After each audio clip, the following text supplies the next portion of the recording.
Quero cumprimentar aqui meus queridos irmãos, algumas eternas ovelhas que nos acompanham aí, né? De ontem e de hoje também, né? Ovelhas de ontem e de hoje. E queremos, nesse momento aqui, abrirmos logo direto no tema dessa manhã, né? Vamos abrir a Bíblia no Evangelho segundo Mateus, capítulo 17, né? Espero que você tenha trazido a sua Bíblia para acompanhar os textos, né? As leituras.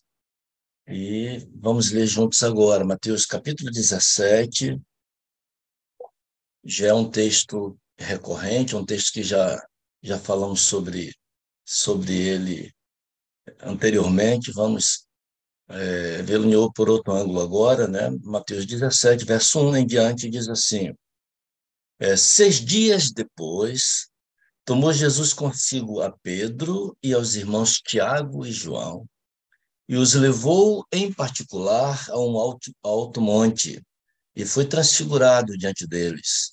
O seu rosto resplandecia como o sol, e as suas vestes tornaram-se brancas como a luz. E eis que lhes apareceram Moisés e Elias, falando com ele. Então disse Pedro a Jesus, Senhor, bom é estarmos aqui. Se queres, farei aqui 3 tendas. Uma será tua, outra para Moisés, outra para Elias. Falava ele ainda, quando uma nuvem luminosa os envolveu. E eis vindo da nuvem uma voz que dizia: Este é meu filho amado, em quem me comprazo, a ele ouvi.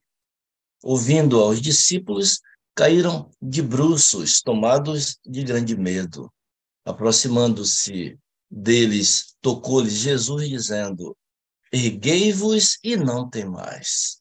Então eles, levantando os olhos, a ninguém viram, senão Jesus. Ok? Aqui está o texto base, né, para a nossa meditação agora nesta manhã. Anteriormente, percebeu aqui, né, que 5 pessoas, né, além de Cristo, participaram desse momento da transfiguração. Um momento assim glorioso, espetacular, né? Foi o momento em que Cristo apareceu em sua glória. É verdade que ainda não era a glória plena, né? Com a qual ele haverá de vir, mas era uma pálida demonstração, né? Uma ideia, uma demonstração de como é que é a sua glória, a ponto do seu rosto se iluminar, brilhar, as vestes começaram a brilhar também, né? E ofuscou os olhos dos discípulos, né? Então foi uma manifestação de glória plena. Era Cristo, não Cristo homem, Cristo Deus, né? Cristo glorificado que apareceu diante deles. Então, além de Cristo glorificado, havia também Pedro, Tiago e João, e apareceram 2 seres que já podemos considerar como seres celestiais, Moisés e Elias. Da outra vez que nós comentamos aqui sobre a transfiguração, nós falamos sobre por que razão somente Pedro, Tiago e João, e não os outros apóstolos, né? E aqui nós avaliamos que, dentre os discípulos, eles eram, estavam mais prontos para aquele momento, porque não é porque Cristo os escolheu, é porque eles haviam se escolhido, né? Eles decidiram se ligar mais intimamente a Cristo do que os outros. Por isso, naquele momento, eles eram os que estavam preparados, né, para aquele encontro, né? Hoje, nós queremos entender por quê, porque Moisés e Elias estavam ali, né?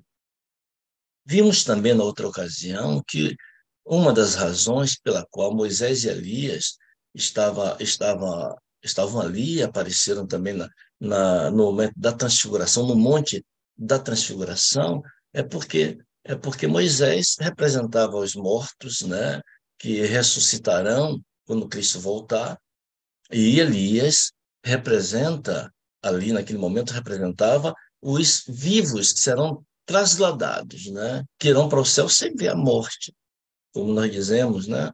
Sem ver a morte para se encontrar com Cristo. Então, ali estava a volta de Jesus em uma miniatura, representada em uma miniatura. Ali estava uma réplica do futuro reino da glória a ser estabelecido, né? Foi isso que nós avaliamos da primeira vez que nós falamos sobre esse tema. Mas nós não podemos crer que Moisés e Elias, que já são seres, né, glorificados, né, eles que já estão no céu, não podemos acreditar que eles vão descer do céu apenas para participar de uma peça, como se fosse uma peça teatral. Não, não vieram somente por isso. Se Moisés e Elias já estão no céu, voltaram do céu, é porque havia algo muito importante. Eles deveriam tratar de algo muito importante. E, de fato, havia algo crucial que eles vieram tratar ao voltar para a terra, naquele momento ali da transfiguração, né? O que eles foram fazer ali? Primeiro, antes de a gente saber, né, o que eles foram fazer ali, é importante a gente ver dois versículos na Bíblia que tratam também da transfiguração, mas pelos olhos de um outro evangelista, para a gente entender. Essas informações são importantes para a gente entender o que eles estavam fazendo ali. Então, vamos voltar a Lucas, ir para Lucas, melhor dizendo, né? Lucas capítulo 9. O assunto é o mesmo, é a transfiguração, só que o Dr. Lucas aqui ele traz duas informações, como eu disse, que elas são imprescindíveis para entendermos por que eles estavam ali, no Monte da Transfiguração, além de estarem representando os vivos e os mortos, né? Na volta de Jesus.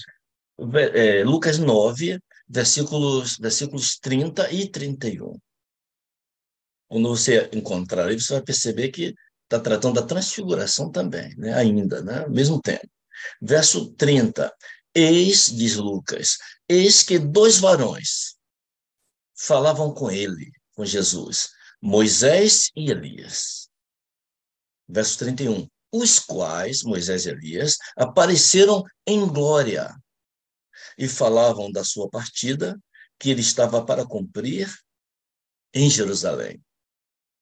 Percebeu aí? Então, olha só, duas informações importantes esses versículos nos trazem aqui, né? A primeira é que Moisés e Elias apareceram em glória, ou seja, já são seres glorificados. Jesus aparece na sua glória, mas Moisés e Elias também estavam em glória. Pedro, Tiago e João não estavam em glória, eles foram envolvidos pela glória de Deus. Mas Moisés e Elias, Lucas disse que eles apareceram em glória, como seres glorificados, transformados, né? Olha só que informação importante. Segunda, né? Segunda informação, eles falavam com Cristo, o texto bíblico diz, verso 31, falavam da sua partida, que ele estava para cumprir em Jerusalém. Que partida era essa que Jesus estava para cumprir em Jerusalém? Qual seria? Ele estaria partindo para onde? Está falando da sua morte. O tema era a morte de Cristo. Eles apareceram em glória e conversavam com Cristo sobre a sua morte. Se daria em Jerusalém. É exatamente isso que diz a Bíblia na linguagem de hoje. Eles conversavam com Cristo a respeito da sua morte. Bíblia na linguagem de hoje, né? Agora, qual era o assunto da conversa? O tema era esse, mas qual era o conteúdo dessa conversa? É isso que queremos ver agora. A partir de agora, queremos ver isso. O conteúdo da conversa de Moisés e Elias com Cristo, lá no Monte da Transfiguração. A razão pela qual os trouxe aqui, naquele momento. Primeiro, a gente precisa entender uma coisa importante. Para a gente entender esse assunto. Como é que nós somos salvos? Nós somos salvos pela lei ou pela fé? Né? Alguns ainda têm dúvida disso, né? Nós somos salvos pela fé, pela graça, mediante a fé. Aquilo que nós falamos da última vez, né? A graça é o braço de Deus estendido, né? Em direção ao homem. E a fé é a mão do homem, que se estende também para segurar a mão de Deus. Nos apropriamos da salvação pela fé, pela graça, salvação é pela graça, mediante a fé. Nós somos salvos dessa maneira, pela fé em Cristo. No Antigo Testamento, nós também éramos salvos, nós, os seres humanos, né? Pela fé em Cristo. Pô, mas Cristo não tinha vindo ainda. E como acontecia, irmãos? Aí havia o evangelho em símbolos. Ali estava a cruz, a cruz de Cristo sendo representada em cada sacrifício de animais. O sacrifício mais comum, o sacrifício de... Estou olhando aqui, eu tinha uma cruzinha aqui, mas na arrumação aqui do escritório, né, no novo local de escritório, eu não sei onde coloquei ainda, né, para ilustrar que eu estou falando, né? Então, havia o evangelho em símbolos. Cada sacrifício, o mais comum era o sacrifício do cordeiro. Como é que acontecia? Alguém cometeu um pecado, eu cometi um pecado, eu trazia, levava diante do altar o meu sacrifício pelo pecado, levava o cordeiro.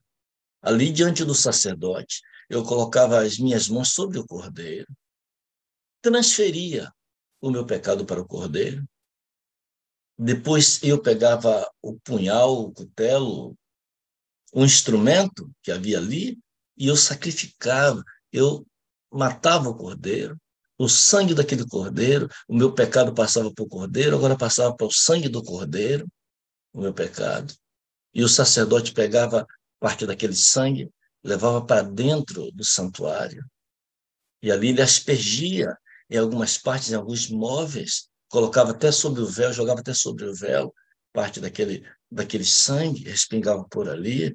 E o meu pecado, ele era transferido agora para o santuário, transferido para o cordeiro, do cordeiro para o sangue do cordeiro, depois para o sacerdote, agora para dentro do santuário. E ali ficava até o dia do Yom Kippur, quando o sumo sacerdote vinha e sacrificava o bode pelo Senhor, e com o sangue daquele bode ele vinha e fazia a purificação do santuário, e o sacerdote entrava no dia do Yom Kippur, e solene, em ajuntamento solene, as pessoas com o coração contrito, era um dia importante, porque o pecado ainda estava ali, estava no santuário, e quando ele terminava a sua obra, ele saía com todos os pecados da humanidade, ou do povo que estava ali, né? Todos os pecados do sumo sacerdote saía e trazia, e ali estava um outro bode, o bode emissário, o bode Azazel, e ele colocava suas mãos sobre a cabeça do bode e transferia. Era uma cerimônia. Todo esse ritual era uma cerimônia, né? Que simbolizava o plano da salvação. Ele transferia, o sumo sacerdote transferia os pecados, a culpa dos pecados sobre o bode Azazel, que era levado para o deserto e morria por lá. Finalmente, o pecado era retirado do meio do povo. Essa cerimônia, isso que simbolizava, de fato, o sacrifício de Cristo na cruz.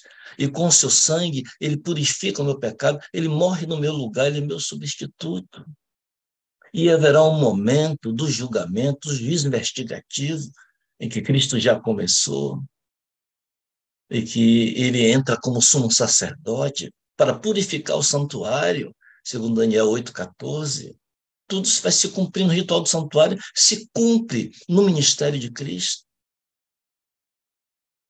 Essa é a forma em que o sacrifício acontecia. Aqueles que viveram, aqueles que vivem hoje após a morte de Cristo, sabem que são salvos, ou pelo menos deveriam ter a certeza que são salvos não pelas suas obras, mas são salvos pelo sacrifício de Cristo. Ele morreu no meu lugar. Por que eu sou salvo? Por que é que eu sou um salvo? Porque eu aceitei o sacrifício. Estou salvo em Jesus. Ele morreu no meu lugar. Não é o que eu faço, é o que ele já fez. Comentamos sobre isso também aqui em outro momento, né? Mas aqueles que viveram antes da cruz, eles eram salvos pela mesma fé, a fé em Cristo. Nós somos salvos pela fé de um Cristo que veio morrer na cruz, que morreu na cruz. E eles eram salvos pela fé em um Cristo que iria morrer na cruz. A salvação era sempre pela fé em Cristo.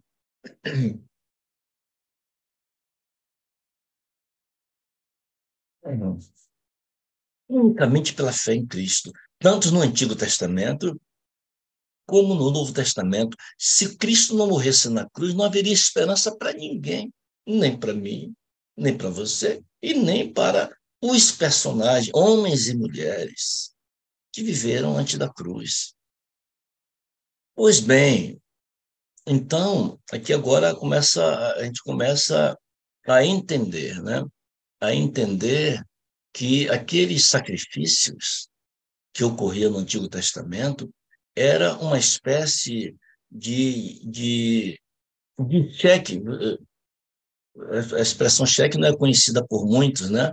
Mas acredito que a maioria dos que estão aqui já utilizaram cheque, sabe o que é um cheque, né? E no tempo em que não havia essas novidades, vamos dizer assim, né, com o dinheiro virtual, né, com cartões, com Pix, essas coisas, as coisas eram resolvidas, as transações financeiras eram resolvidas basicamente com cheques. Quando você dividia a compra de alguma coisa, você predatava os cheques, mais de um cheque, né? E o cheque era predatado para a data tal, ainda cruzava assim, fazia dois tracinhos para dizer só pode ser colocado nessa data, na data certa. É um cheque predatado, só pode ser retirado o dinheiro nessa data. Um cheque predatado. Então, o que acontece? Quando foi estabelecido o ritual do santuário, ali era um cheque predatado, que só seria descontado, de fato, só teria valor, de fato, quando Cristo morresse na cruz.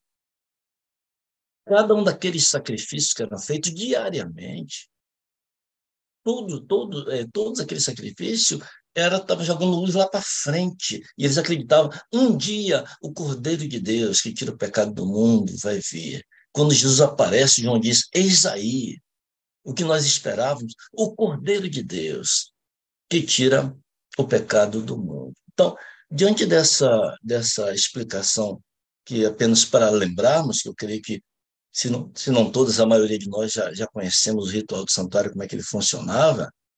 Então, diante disso aí, uma vez que a gente já fez essa avaliação, a gente já começa a entender por que Moisés e Elias estavam ali, né? Por que eles estavam ali? Deixa eu ler aqui um texto. Não vou ler esse texto aqui agora, né? Daqui a pouco vou ler esse texto. Se Cristo não morresse na cruz, toda a humanidade estaria perdida, toda a humanidade. Todos nós estaremos perdidos, todo ser humano estaria perdido, porque se ele não morresse na cruz, ele não pagaria o cheque lá do Antigo Testamento. Uma expressão que se usava muito no passado. O cheque bateria sem fundo, e o pessoal chama de cheque borrachudo. Vai no banco e volta, porque não tem fundo. Um cheque sem fundo, não tem cobertura, é só um pedaço de papel. Se não tem dinheiro na conta de quem deu o cheque, se Cristo não morresse na cruz, o cheque bateria sem fundo, todos aqueles sacrifícios do Antigo Testamento. Todos eles não teriam nenhum tipo de valor. Não garantiria a salvação a ninguém que morreu pela fé em Cristo. Judas, capítulo 9. Judas, aquele livrinho de um capítulo apenas, que está lá pertinho do Apocalipse, né? Pertinho do Apocalipse, exatamente anterior ao Apocalipse, o livro de Judas, né? Irmão do Senhor, Judas, no versículo 9, né? Capítulo, só tem um capítulo mesmo, no versículo 9, diz assim, ó, contudo, o arcanjo Miguel, quando contendia com o diabo e disputava a respeito do corpo de Moisés, não se atreveu a proferir juízo infamatório contra ele. Pelo contrário, disse: o Senhor te repreenda.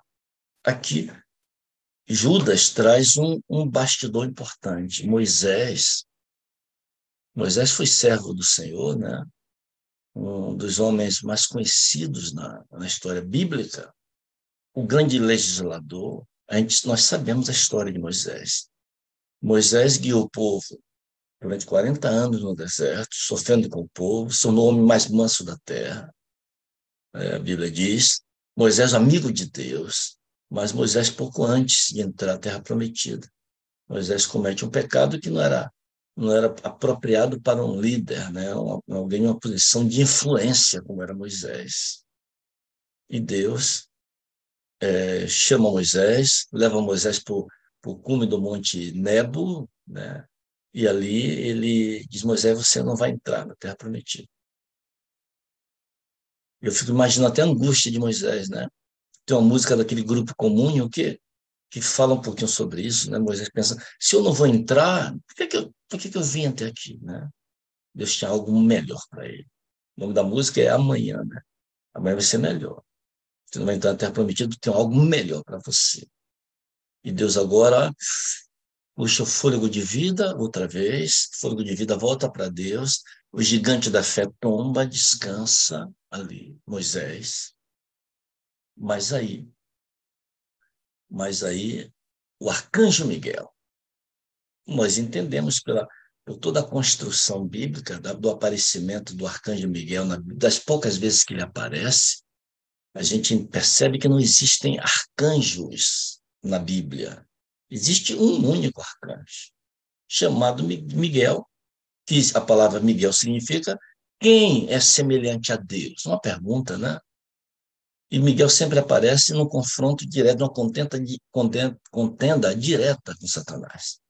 Aqui aparece ele contendendo contra Satanás com relação ao corpo de Moisés. Nós entendemos que Miguel é um nome dado a Cristo, é um nome dado a ele. O arcanjo Miguel é o próprio Cristo. Ele vem, ele desce, o texto bíblico aqui está mostrando no bastidor, Cristo vindo para ressuscitar Moisés. E quando ele vai dar ordem, dizer, levanta você que dorme, porque o teu pai te chama, aquela ordem que fez com que Lázaro e outros na Bíblia ressuscitassem, aquela voz que Paulo diz, né? Porque ao soar, como é? Porque o Senhor mesmo, dada a sua palavra de ordem, ouvida a voz do arcanjo. Observe que a Bíblia não diz a voz de um arcanjo, não, é a voz do arcanjo. Esse arcanjo que ressuscita morto é o próprio Cristo. Né?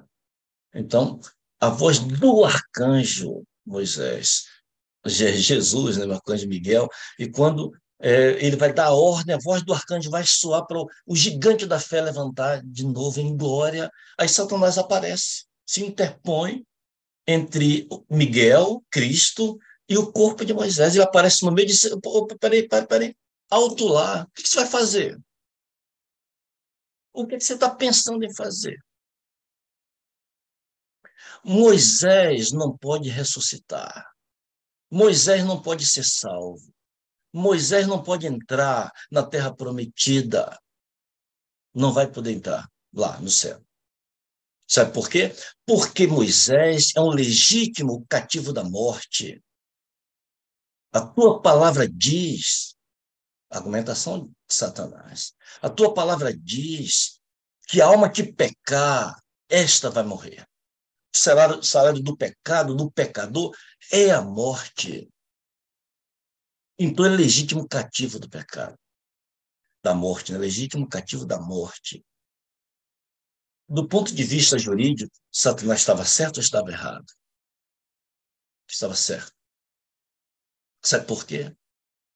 Porque o cordeiro ainda não havia morrido no lugar de Moisés. Havia apenas um cheque pré-datado que Moisés assinava, que os sacerdotes assinavam lá, que Cristo assinava através deles. Mas ele não havia morrido na cruz. A salvação ainda não havia se cumprido em forma plena, total. É por isso que o texto bíblico diz que o arcanjo Miguel não se atreveu, como é que diz aqui? Verso, tá aqui, olhando do lado errado aqui, né? O arcanjo Miguel, que disputava com o corpo de Moisés, não se atreveu a proferir juízo infamatório contra ele, Satanás. Ele disse, pelo contrário, ele disse, o Senhor te repreenda. Ele deu um corte nele, em Satanás. Ressuscitou Moisés e o levou para o céu. É por isso que ele aparece na Monte da Transfiguração glorificado, porque Miguel o ressuscitou. Embora ele não havia morrido na cruz, havia a certeza, a confirmação do Cordeiro que foi morto desde a fundação do mundo. Era uma certeza que iria se cumprir. Era uma verdade que haveria de se cumprir. Uma história parecida acontece quando Elias é levado para o céu. Você consegue ver Satanás voando atrás de Elias e dos anjos, e dizendo, opa, alto lá, ele não pode, Elias é um pecador, não pode ir para o céu. Ele pertence a mim, ele pertence a esse mundo, ele pertence ao reino da morte. Mas Elias é levado para o céu e aparece no Monte da Transfiguração em glória, glorificado. Já deu para nós entendermos o que é que eles conversavam ali naquele monte? Por que era tão importante que Moisés e Elias voltassem naquele dia? Cristo se aproximava rapidamente da cruz. Você pode até pensar que Cristo ele estava ansioso para chegar na cruz. Mas não é isso que diz a Bíblia. A Bíblia diz que Cristo chegou ao ponto de ir por 2 vezes, orar ao Pai e dizer, afasta de mim esse cálice. É verdade que ele disse, mas não seja feita a minha vontade, seja feita a tua vontade. Mas a vontade dele é que o cálice fosse afastado, ele não queria passar por aquele momento. Embora ele precisava passar por aquele momento, ele sabia disso. Faça a tua vontade. Mas a cruz o assombrava, não as dores da cruz, mas o afastamento do Pai. O que mais, o que mais angustiava o nosso Salvador é que ele sabia que haveria um momento em que o Pai viraria as costas para ele, senão ele não morreria. Um homem na presença de Deus não vai morrer. O Pai teria que dar as costas. É por isso que na cruz Cristo clama, Deus meu, por que me desamparaste? Na angústia. E depois desse clamor, ele não aguenta e dá um grande grito e morre. Então, Cristo não estava animado para ir para a cruz. E naquele momento de angústia, de dor, de sofrimento, aí o céu manda em seu socorro nada mais, nada menos que Moisés e Elias. 2 seres glorificados. 2 pecadores que já estão salvos, perdoados e glorificados para o céu. E eles agora chegam aqui para se encontrar com Jesus, com o seu corpo debruçado sobre as pedras, orando sozinho, enquanto os discípulos dormiam. E Moisés e Elias aparecem para o Salvador e diz, Senhor, imaginamos que deve ser muito duro que tu passas aqui agora. Mas deixa eu dizer uma coisa.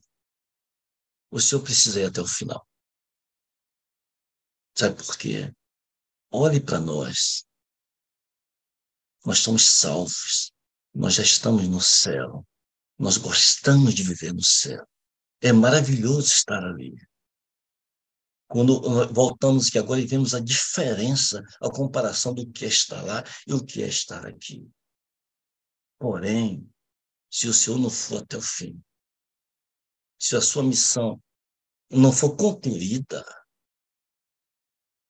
todos estarão perdidos para sempre. Todos estarão perdidos para sempre. Inclusive nós, que já somos seres que estamos glorificados, já estamos no céu. Mas se o Senhor não for até o fim, se o Senhor não morrer na cruz, nós teremos que voltar do céu e morrer aqui, como qualquer pecador. Porque o cheque predatado lá no Antigo Testamento, que nós assinamos, que nós entregamos esse cheque, que nós confiamos nesse cheque, vai bater sem fundo. Se o Salvador não for até a cruz, não morrer na cruz, esse é o plano da salvação. Sem derramamento de sangue, não há remissão de pecados. Meus primeiros 30 minutos. Os primeiros 30 minutos já foram. Mas estamos concluindo aqui agora. Todos nós, pecadores, vivemos em função da morte de Cristo na cruz. Inclusive, Moisés e Elias. Era isso que eles conversavam com Cristo. Eles aparecem em glória, diz Lucas, e conversavam com Cristo a respeito da sua morte. Tem que acontecer, Senhor. Tem que acontecer. Olhe para nós, Senhor. Eu imagino eles com lágrimas nos olhos, clamando ao Senhor. Salva-nos, Senhor. A morte de Cristo na cruz é o divisor de águas da humanidade. É isso que divide a contagem do tempo, é antes de Cristo e depois de Cristo.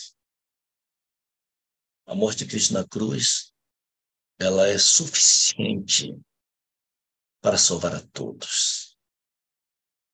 Eu tinha um professor, quando fazia teologia, chamado Carlos Camarena, um mexicano naturalizado nos Estados Unidos, e quase tudo, toda explicação que ele ia dar, quando alguém fazia alguma pergunta, ele naquele quadro ainda, o quadro negro ainda de giz, ele traçava uma cruz.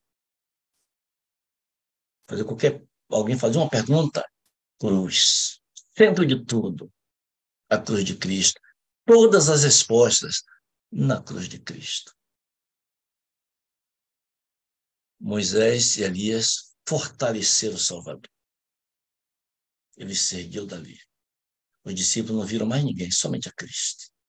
E Cristo traçou passos firmes rumo ao Calvário. E morreu em nosso lugar. E garantiu a salvação para todos nós. Deixa eu ver aqui para não me perder aqui no meu esboço, né? No Calvário ele adquiriu, né? Adquiriu o direito de salvar a todos os que creem nele, tanto no Antigo Testamento como no Novo Testamento. Romanos capítulo 3, verso 24 até o 26. Eu quero ler aqui esse texto na Bíblia, na linguagem de hoje. Olha como é que diz, ó. Verso 24, mas Romanos 3, 24, mas pela sua graça e sem exigir nada, Deus aceita todos por meio de Cristo Jesus que os salva. Verso 25 e 26. Deus ofereceu Cristo como sacrifício para que pela sua morte na cruz, Cristo se tornasse o meio de as pessoas receberem o perdão de seus pecados pela fé nele. Deus quis mostrar com isso que ele é justo. No passado, ele foi paciente e não castigou as pessoas por causa de seus pecados. Mas agora, pelo sacrifício de Cristo, Deus mostra que é justo. Assim, ele é justo e aceita os que creem em Jesus. A salvação foi completa e plena em Cristo na cruz. Se hoje alguém te perguntar, você está salvo? Não tenha dúvidas. A salvação foi completa, foi plena, foi perfeita. Não ficou faltando nada. Basta apenas pela fé erguer a mão e aceitar esta salvação. Agora, não basta que o aceitemos uma única vez. Romanos 8:1 diz, portanto, agora, nenhuma condenação há para aqueles que estão em Cristo Jesus. Nenhuma condenação. Está em Cristo, não tem condenação, está salvo. Portanto, agora, a conclusão do apóstolo Paulo, né? Na carta aos Romanos. O preço foi bem pago. Agora, não basta que aceitemos uma vez a salvação. É necessário aceitar a salvação e morrer cada dia. E mais que o eu permaneça crucificado nele, grudado, colado nele, que nossas paixões pecaminosas, ao estar ligados a ele, não tenham mais domínio sobre nós. Porque Cristo nos livra, inclusive, do poder do pecado. A sua salvação oferece poder para vencer o pecado também. né? No dia a dia, cada dia, o processo da santificação. Mas Satanás, ele não vai desistir. E a sua obra é acusar. Ele é o acusador de nossos irmãos. Mas se cada dia passarmos pela cruz, renovarmos todos os dias a nossa entrega, o próprio Cristo se levantará. Quando Satanás estiver nos acusando, ele é legítimo cativo da morte. Eu sei o que ele fez ontem. O Cristo, o arcanjo Miguel, se levantará mais uma vez para defender o seu povo. Romanos 8, e são os últimos versículos que vamos ler. Romanos 8, versículos 33 e 34. Quem intentará acusação contra os eleitos de Deus? É Deus quem os justifica. Quem os condenará? É Cristo Jesus quem morreu, ou antes, quem ressuscitou, o qual está à direita de Deus e também intercede por nós. Neste momento, o nosso Salvador intercede por nós. Concede perdão pelos pecados confessados, abandonados. Mas estamos vivendo como aqueles que aguardam ansiosos o seu retorno. Ele é o nosso intercessor, mas ele virá para nos buscar. Estamos vivendo como aqueles que aguardam o seu retorno? Como é que vivem aqueles que aguardam o retorno de Cristo? Quando eu entrei na igreja, quando me converti, fui batizado, nas reuniões do culto jovem, chamamos de culto JA, no JA, nos idos dos anos 80, cada participação não era batia palma, né? Uma saudação JA. Vocês lembram disso, né? Uma saudação JA. Alguns pegaram o bonde andando, né? E talvez não tenham entendido, né? Eu mesmo não entendia o que significava isso, né? A princípio parecia que alguém estava dando tchau, né? Interessante, os crentes aqui não bate palma, não, eles dão tchau, né? Aos poucos fui entendendo que não era tchau, não era a saudação JA, era assim. Essa aqui é a saudação Maranata, que é utilizada de maneira muito especial no clube de desbravadores. Alguém aparece diante da sua autoridade, do seu líder, Maranata, o Senhor logo vem. Não é? Mas o que significa a saudação Maranata? É uma saudação JA também. J. Onde é que está o J? Está aqui o J. Isso aqui é o jovem. Só que o jovem não está em pé. O jovem está encurvado diante da presença de Deus.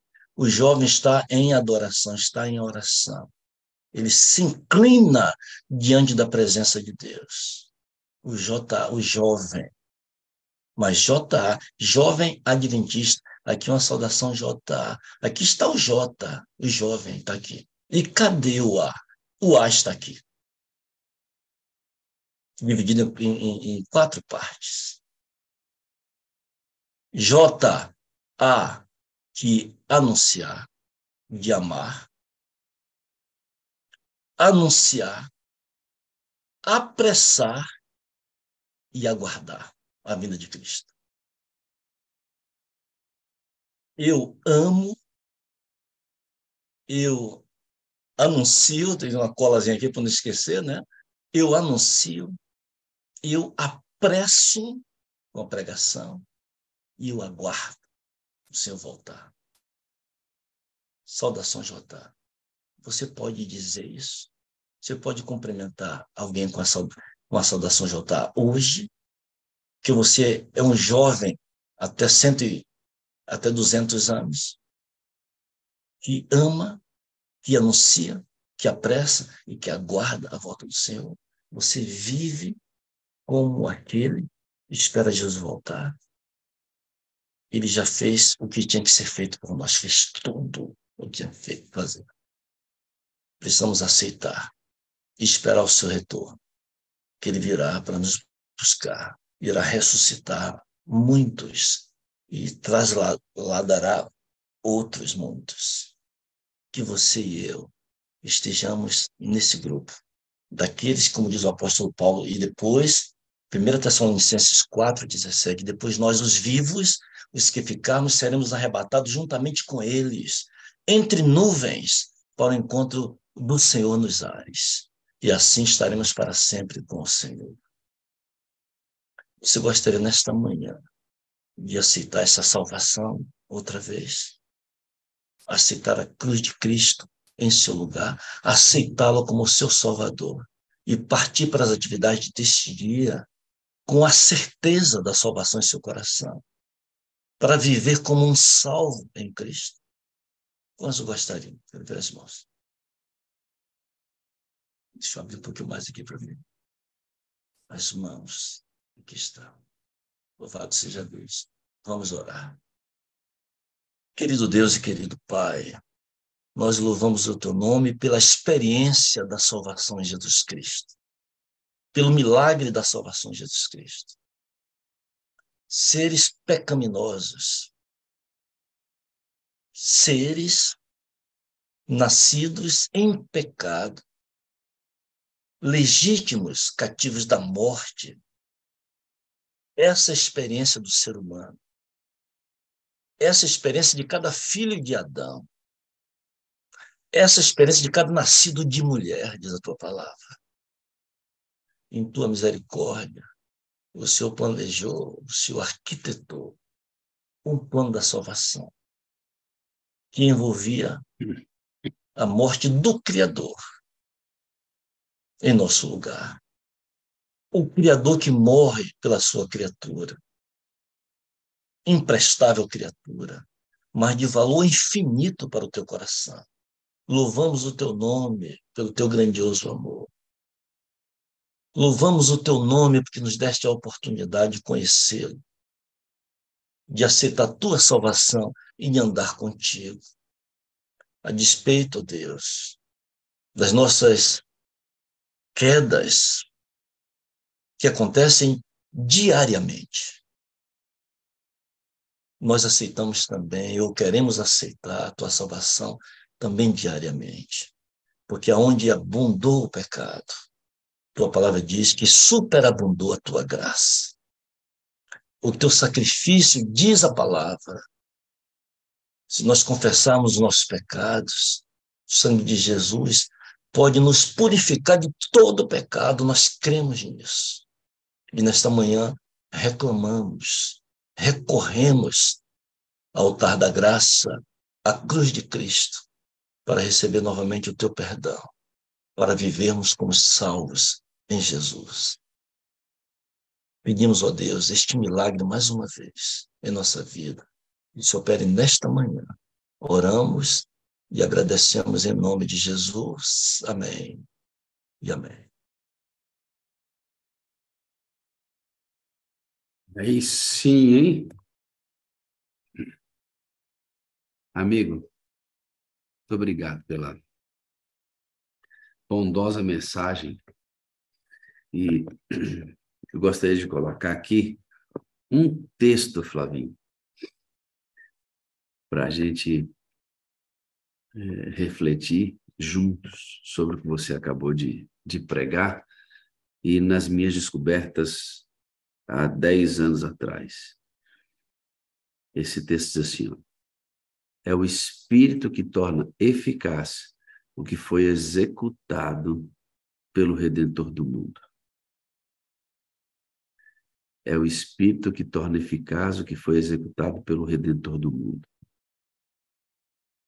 A cruz é plenamente capaz de me salvar, mas é ineficiente se eu não tiver o Espírito Santo. Demorei a entender isso, cara. Demorei. E aí, toda vez que eu ouço isso, pensando a importância que tem a compreensão hoje do ministério do Espírito para que a cruz de Cristo seja a minha cruz e eu morra para esse mundo. Você diz que é necessário morrer todo dia. Tome a sua cruz, leve a sua cruz, carregue a sua cruz, morra todo dia, pratique sacrifício. Tem um monte de crente tentando fazer isso, carregando a sua cruz pelas próprias forças. A cruz de Cristo é ineficiente sem o envio do Espírito Santo, cara, tremendo. É o plano em Fantástico. sua amplitude. A cruz de Cristo é ineficiente sem que o Espírito Santo tivesse vindo. Daí por quê, né? Ele disse, dizer, né? Importa que eu vá, porque se eu não for, Ele ele não não viu. virá. E se Se ele ele não não... vier, vai. A morte de Cristo salva a gente, claro. Mas o poder para carregar a minha própria cruz vem do Espírito enviado por Jesus. Eu vou rejeitar a cruz se não for pelo Espírito. Logo, aquilo que Cristo fez se tornaria inútil se o Espírito Santo não viesse. Pleno, absolutamente pleno. Nada mais poderia nos salvar se não fosse o sacrifício de Cristo. Mas se o Espírito não vem, é ineficiente. Ele te torna eficaz, né? O sacrifício. Fantástico. Maravilha, né, amigo? Flavinho, amo você, eu preciso de você para ser feliz. Você é a parte visível de Deus e eu creio mais em Deus porque você existe, viu? Muito grato pela mensagem, amado. Bem, Deus te obrigado, abençoe. obrigado por mais uma oportunidade, né, de poder falar aos irmãos, né? Obrigado pelo carinho de sempre, né?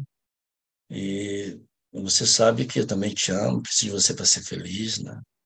E você é a parte visível de Deus. Creio mais em Deus porque você existe, porque essa sala existe, porque a sala existe e persiste, né? E me parece que vai durar muito mais tempo ainda, né? Para a glória do Senhor, até que ele volte, né? Amém. Obrigado, amigo. Deus te abençoe e tenha um grande dia de preparação aí na presença de Deus. Amém, amém. Você também. Que maravilha, né, irmãos? É uma bênção, um alimento sólido. Esse púlpito aqui da sala 57, ele é muito forte, né? Porque os oradores vêm cheios do Espírito Santo. Isso é uma bênção. Vou apresentar para vocês uma garotinha chamada Camila. Bom dia, tudo bem? Bom dia, tudo bem? Tudo jóia. Onde é que você está nesse momento, dona Camila?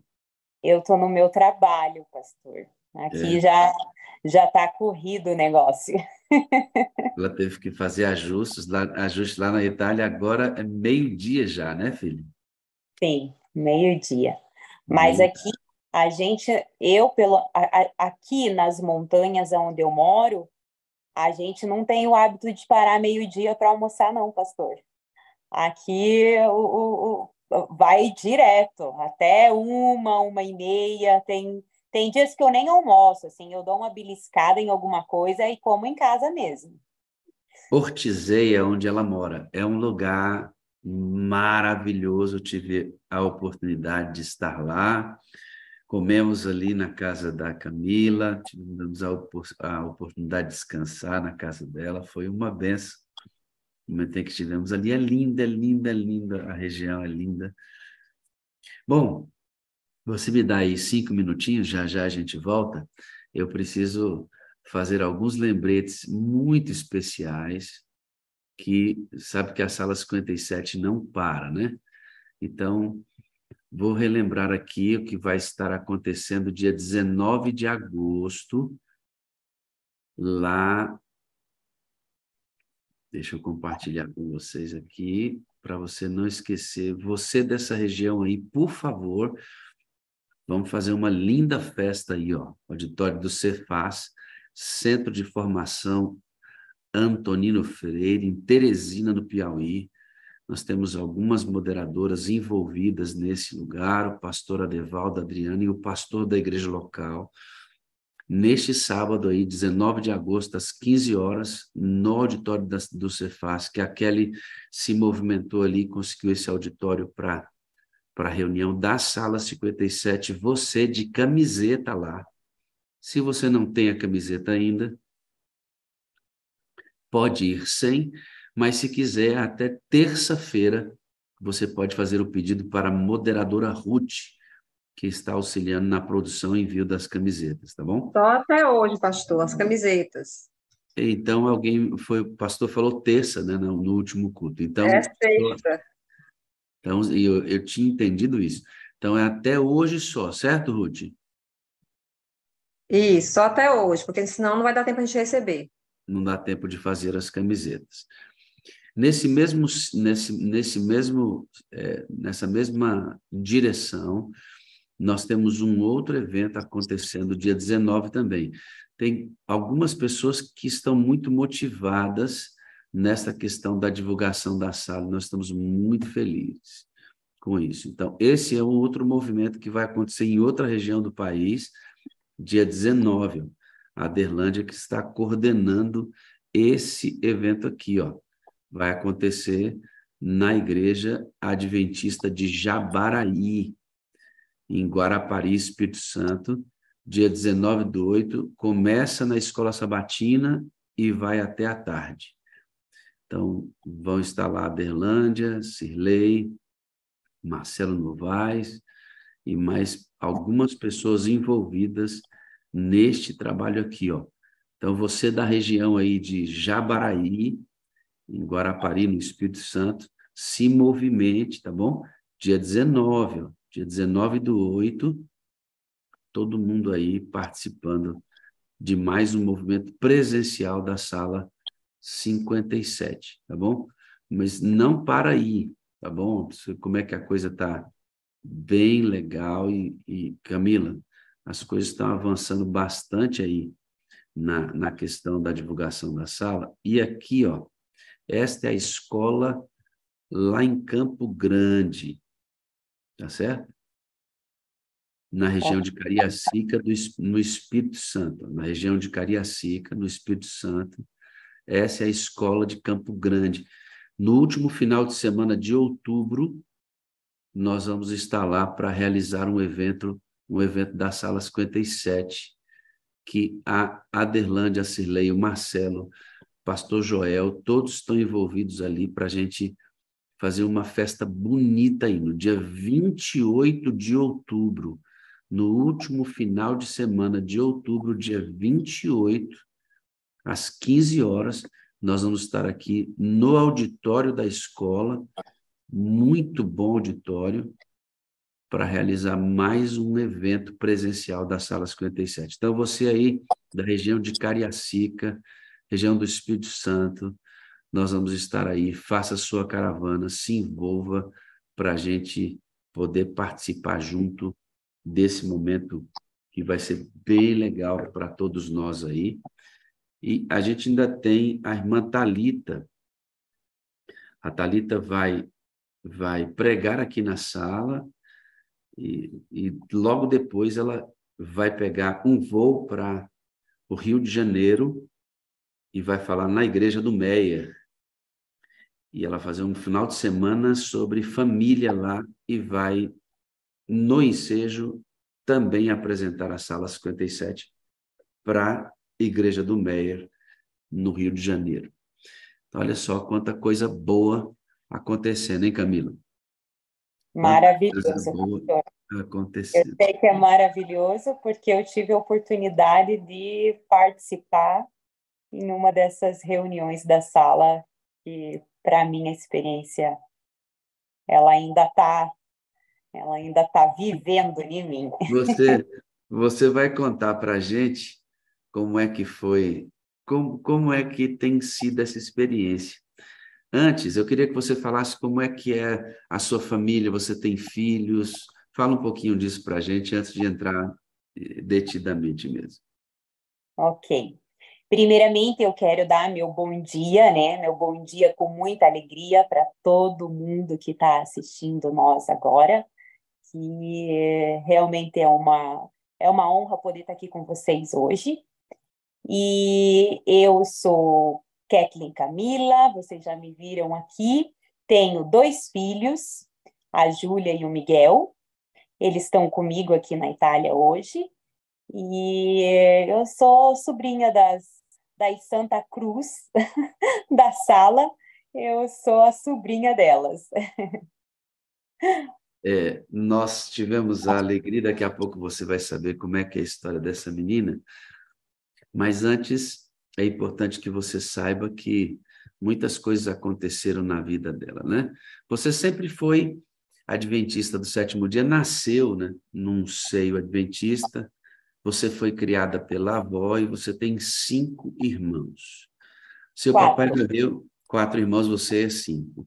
exato. Seu papai morreu quando você tinha 9 anos e você teve uma infância muito difícil. Você teve dificuldade para crescer. Me fala um pouco sobre essa infância. Você disse que a sua relação com a sua avó foi uma relação muito difícil, porque sua mãe, ela teve dificuldade de cuidar de todos os filhos. Então, alguns foram ficando em alguns lugares e você ficou com a sua avó. E aí, logo cedo, você com 7 anos de idade, 8 anos, já começou esse sofrimento físico, psicológico. Então, fala um pouquinho como é que foi essa relação conflituosa com a vovó. Pastor, assim, a minha infância, na verdade, nessa infância, onde a minha mãe ela não podia ter nós juntinho delas, ela acabou deixando a gente, eu e o meu irmão Lucas, com a minha avó. E a minha avó era uma senhora já de idade, né? Ela já não né?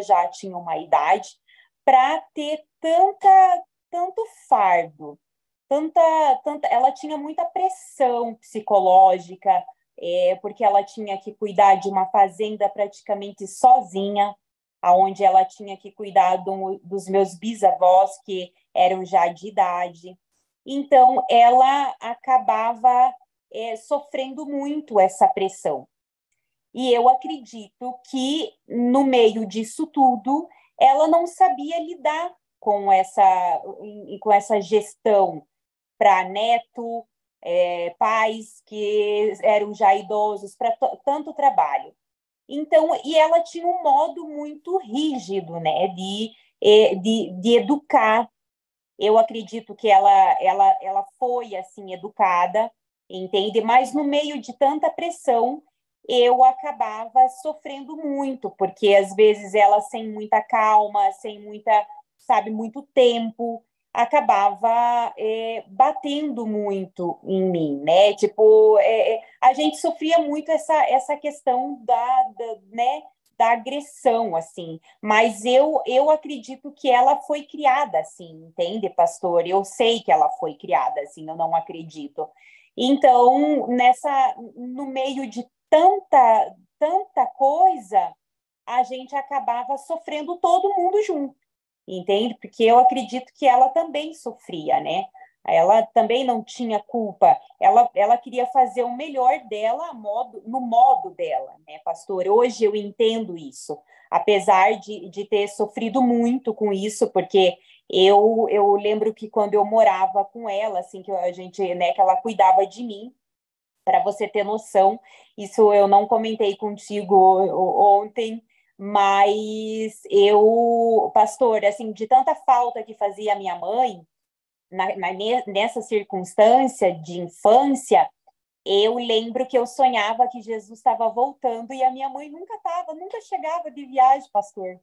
E eu dizia, Jesus, espera, minha mãe, ela está chegando. E eu sonhava com isso, pastor. Eu sonhava que Jesus estava voltando e a minha mãe estava chegando. Você acredita?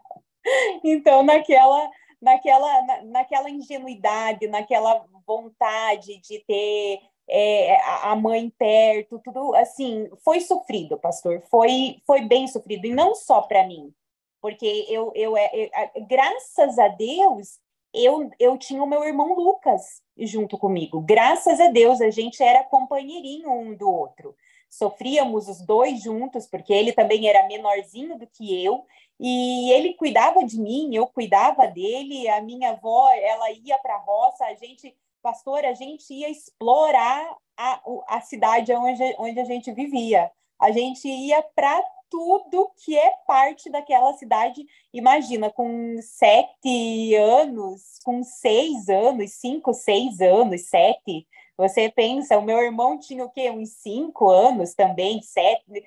Era nessa faixa etária de idade, sabe? Porque a gente não é muito mais velho. Mas ele era pequenininho. E a gente vivia essa situação assim, sabe? Vivemos nessa situação Você, até você chegou a pensar assim: bom, já que eu apanho, então eu vou dar motivo mesmo agora, né? isso. Já produzindo a rebeldia no coração de uma menininha de 7, 8 anos de idade. Porque, como a sua avó certamente foi educada assim, e vivia num contexto da fazenda, sem cultura, sem contato com outro mundo que ela pudesse ver de outra maneira, era a maneira como ela entendia que a educação deveria ser feita. E nós estamos vivendo um pêndulo, Camila.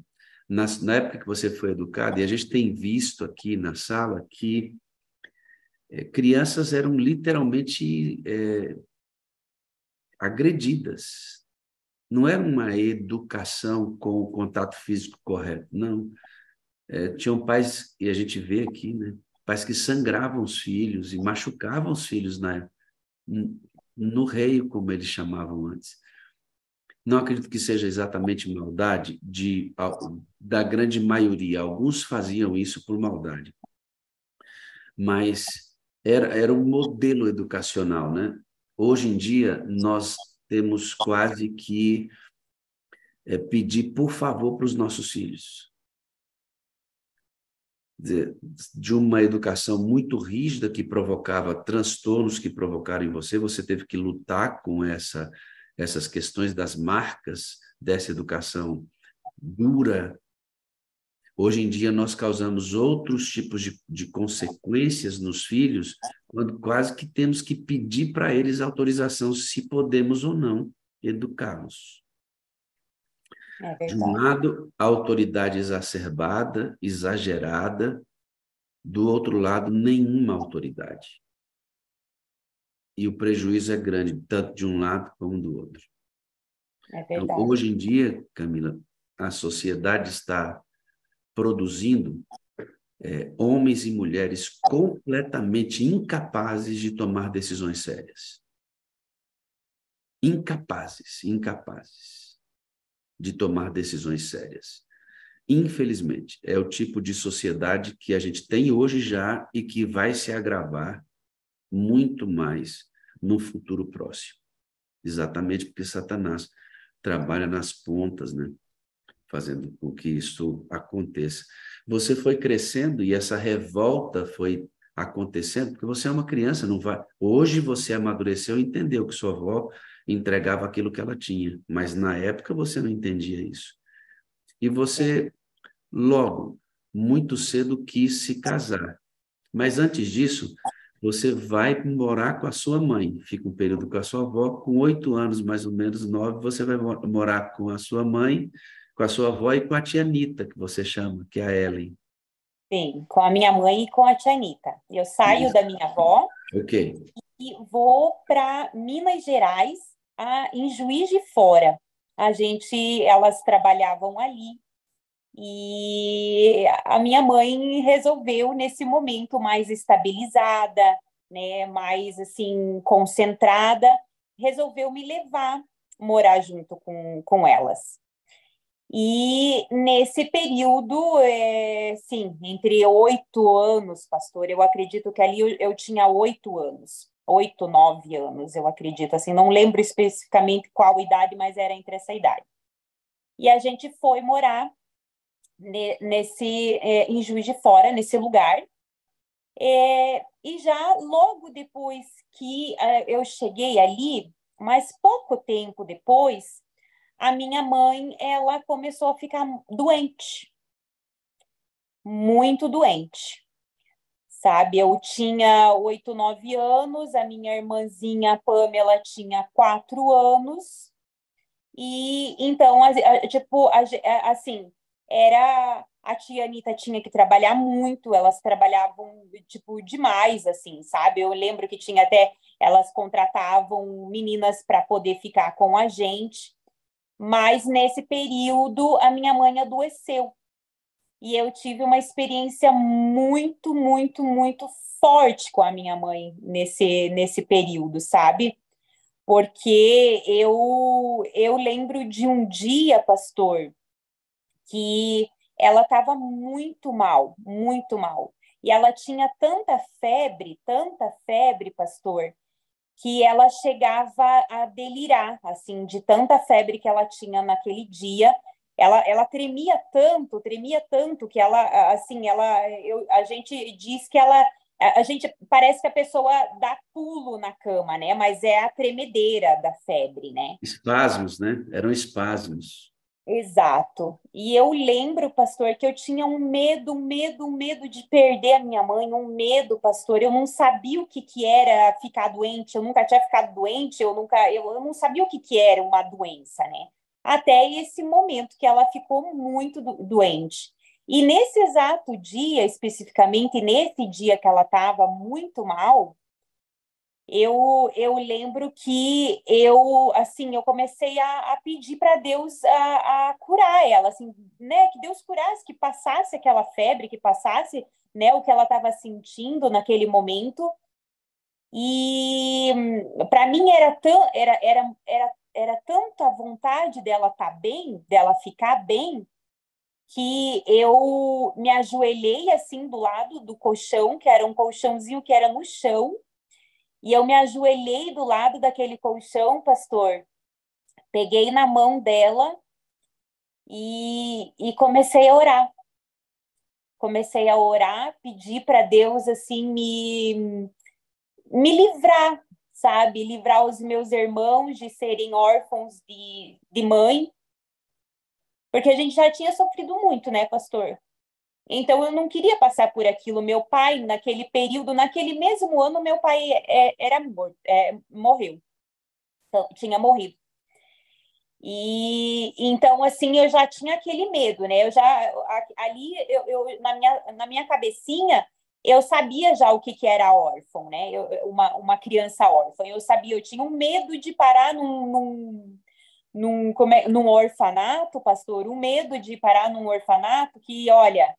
E naquele dia, assim, eu lembro que eu comecei a orar, pedir, clamar com todas as forças que eu tinha mesmo ali, como criança inocente. Eu clamava, assim, para Deus. E foi tanto, pastor, foi tanto, assim, esse meu clamor, que eu acho que eu não lembro, a parte, a vigília que a gente faz, eu não lembro de ter me ajoelhado na minha vida e ter me adormentado, Senhor, pastor, de ter dormido em oração. Eu lembro que eu acordei naquele chão, com o joelho assim um pouco, né, caída assim, e eu olhei para cima e já estava dia. E a minha mãe, é viva. Ela é viva hoje, pastor. Né, graças a Deus, ela tem uma saúde bem estável. Então, assim, eu acredito e eu prefiro acreditar que Deus ouviu a minha oração naquela noite. Não tenho nenhuma dúvida que Deus ouviu a oração de uma criança. Eu acho que tem uma oração muito potente na existência humana, que é a oração de uma mãe pelo filho. Mas a oração de uma criança acho que é tremendo, né? Coração tão puro, tão inocente ainda, que não sabe o que é a vida, como passa uma noite em oração, né? Isso é extraordinário. Quem moveu você foi o Espírito Santo, filho. E não tenha dúvida, sua mãe hoje, ela, como qualquer outra pessoa que luta com uma enfermidade, tem auxílios das medicações que ela toma, todos nós passamos por isso, mas a sua oração salvou a sua mãe. Amém, pastor. Eu creio nisso.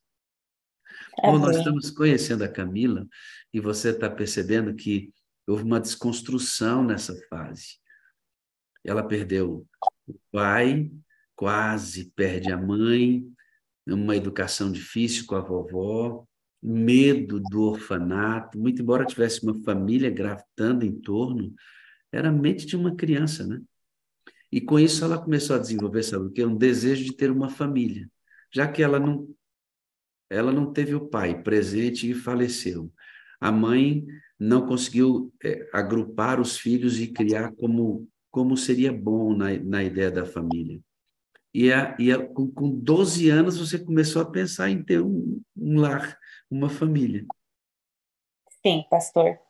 Então, nessa ocasião que a minha mãe ficou muito doente, eu tive que acabar voltando para a casa da minha avó, aonde a minha avó adoeceu também logo depois. Logo no mesmo período que a minha mãe adoeceu, a minha avó também adoeceu. E a minha mãe, eu tinha comentado com você, mas a minha cabeça agora ela é mais clara, né? Lembrando de mais detalhes. Porque nesse período a minha mãe foi transferida do hospital de Juiz de Fora para Curitiba, se eu não estou muito enganada, na minha memória de criança, né? E elas ficaram no mesmo hospital, né? A minha avó, eu acabei voltando e tal. Quando a minha avó adoeceu, eu acabei indo morar na casa da tia Leia, que ela foi que o senhor batizou ela junto comigo e o meu irmão. Eu acabei indo morar na casa da tia Leia nesse período. E aconteceu que a minha avó acabou vindo a falecer, né? E a minha mãe continuou no hospital. A minha mãe continuava no hospital. Então, assim, nesse período já ali dos 10, 11, 12 anos, pastor, eu lembro que eu ia para os acampamentos da igreja e eu ficava, e a gente passava aqueles momentos de oração. E eu ficava pedindo para Deus me dar um marido naquela idade. Você imagina? Naquela idade eu ficava idealizando assim uma família, um marido, uma casa feliz, uma família, sabe? O que eu não tinha tido pai e mãe junto, então eu queria ter aquilo. Mas com certeza, né, pastor, naquela idade a gente não tem nem cabimento, nem imagina o que é realmente fazer uma família, né? Mas eu senti essa necessidade. E é importante o lar, queridos, para os nossos filhos, a maneira como nós nos tratamos, porque certamente toda essa dificuldade que ela teve impulsionou que a Camila começasse a tomar algumas decisões. E foi crescendo, se tornando adolescente, e começou a namorar, em busca desse processo. E, junto com esse começo da vida prematuro, né, com 15 anos de idade, 14 anos de idade, ela também foi perdendo o vínculo com a igreja e se envolvendo numa vida que não era a vida que o Senhor desejava para ela. Ela, então, teve um primeiro relacionamento quando ela teve uma filha, que se chama Júlia, tem 19 anos de idade. É a sua primeira filha. Exatamente. Ali nessa fase da adolescência, pastor, com muita rebeldia, né? Vamos colocar essa é a palavra justa, assim, com muita rebeldia, com muita desorientação, eu buscava esse amor que para mim eu ia encontrar em um homem, né? Que pudesse me dar uma família. Então, eu acabei conhecendo essa pessoa, idealizava na minha cabeça que aquele seria o homem da minha vida, que eu iria casar com ele, mas inconsequentemente a gente acaba se entregando. Ainda mais quando você não tem o pezinho firme dentro da igreja, né, pastor? Então, eu acabei buscando isso em uma pessoa né, que não tinha nada a ver com nada a ver, no caso, né, no senso fé, nada, né? Então, acabei engravidando naquela situação também de como a nossa família era muito tradicional, não se falava nunca nessa questão sexual, sabe? A gente não tinha uma conversa aberta, nunca, imagina, né? Então, quando eu acabei engravidando, eu acabei escondendo, tipo assim, né? Alguns meses, deu 3 meses ali, eu não podia mais esconder, e tô grávida, né? Tô grávida, aconteceu, e vamos fazer o quê? Essa relação com o pai da Júlia foi muito difícil, né? Com o pai da Júlia, pastor, é uma pessoa muito é, é, individualista, assim, ele é muito ele, assim, eu tenho a minha vida, sabe, a gente teve um relacionamento, mas para mim não me interessa, é muito sem, como é que eu posso te dizer, assim, ele não tinha uma consciência mesmo do que tinha feito, entende, pastor? Você tinha quantos anos? Eu tinha 15 anos, Meu amigo, 15 anos de idade e grávida. Ou grávida. seja, especialmente há alguns anos atrás, uma criança gerando outra, né? Então, é esse anseio de sair por conta... Queridos, a maneira como nós educamos nossos filhos provoca neles o desejo de algumas coisas que pode atrapalhar muito o futuro deles. A Camila, muito menina, grávida, gera um filho que ela não tem nem a noção do que está acontecendo e ela ainda deseja experimentar a juventude dela. E ela vai alternando com presença e ausência na vida da Júlia e experimentando a juventude dela. E nesse período você se afasta bem de Deus, né? Você começa a Sim. beber, começa a fumar, festas, experimentar o que o mundo tinha para uma jovem bonita como você e que foi mergulhando nisso. Você foi muito longe de Deus, filho? Fui, pastor, fui muito longe, muito longe. Eu posso te dizer assim que frequentei lugares aonde Deus nunca colocaria os pés dele ali. Fiz amizade com pessoas que eram completamente inimigas de Deus. Eu lembro que eu ouvia muito aquela frase assim, a minha mãe também, né, me dizia, olha, a tia Ellen dizia, olha com quem tu andas, que eu direi quem tu és. E eu dizia assim, não, isso não é verdade, ali no começo, né, isso não é verdade, isso é mentira, porque eu ainda, tipo assim, por mais que naquele comecinho você vai entrando bem devagarzinho e você não vai percebendo esse tipo de coisa, entende? Porque você gosta tanto dos teus amigos, você gosta tanto daquela situação que você não vê maldade, né? Vamos colocar assim, né, pastor? Que você não vê maldade. E ali você vai entrando.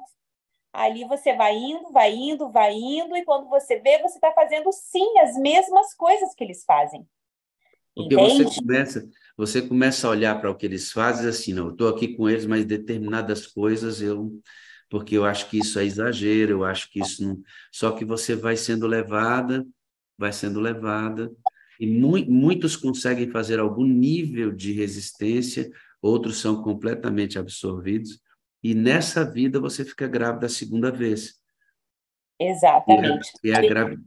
São 9 anos depois da primeira gravidez, você fica grávida da segunda vez, que é do Miguel. O Miguel. Uhum, Não é isso? 9 anos depois, eu conheço o pai do Miguel. E naquela vida errada, né? Relação tudo errada, vamos, né, colocar assim na gandaia mesmo, fazendo coisas assim que só uma pessoa lá do mundo mesmo faria. Eu comecei a viver essa relação. Engravidei, engravidei, né, de uma pessoa que também não tinha estrutura nenhuma para ter uma família. Ele até tentou ter uma família comigo, sabe, pastor? Ele tentou. Eu prefiro acreditar que ele tentou. Mas, sendo uma pessoa também vindo de uma família também extremamente muito, muito difícil, entende? Com uma infância também muito difícil, sem Deus no coração, com certeza não ia dar certo, né, pastor? Ter uma família assim, uma família.